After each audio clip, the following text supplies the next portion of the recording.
respirer. Donc, la Fed ici, c'est la banque centrale. Donc, lui joue toujours avec l'économie. Donc, lui ne prend pas des décisions sans observer l'inflation. Donc, lui, c'est par rapport à l'inflation que lui aussi prend des décisions pour pouvoir réguler l'inflation tout simplement et maintenir l'économie comme ça, comme lui le veut. Maintenant, nous revenons maintenant dans le vif du sujet. Comment trader avec tout ça là? C'est ça, ceux qui ne sont pas restés jusqu'ici vont perdre l'information très importante que je vais partager ici maintenant.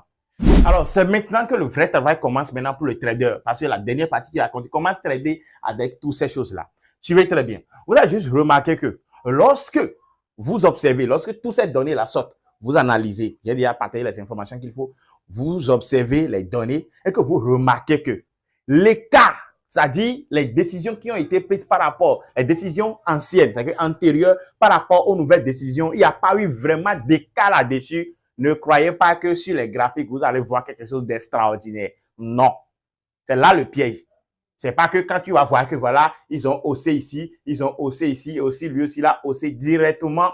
C'est obligatoirement que sur les graphiques, quand tu viens voir sur l'euro-dollar, le dollar serait toujours en train d'augmenter, Non.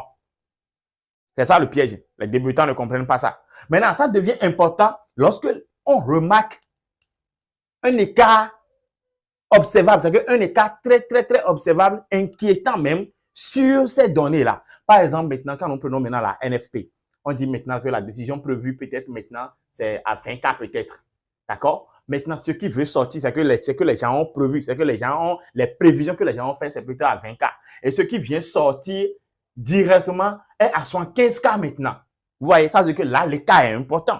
Et aussi, au niveau de la CPI, on voit maintenant que ce qui est prévu, peut-être que c'est 30, d'accord? Et que l'on vient observer peut-être 200, d'accord? L'on vient observer 200 et que la Fed aussi, qui était à 25% avant, a augmenté ses taux jusqu'à 75%. Là, attention, ça veut dire maintenant que quand vous allez sur les graphiques, il ne faut pas hasarder quelque chose là, vendre le dollar.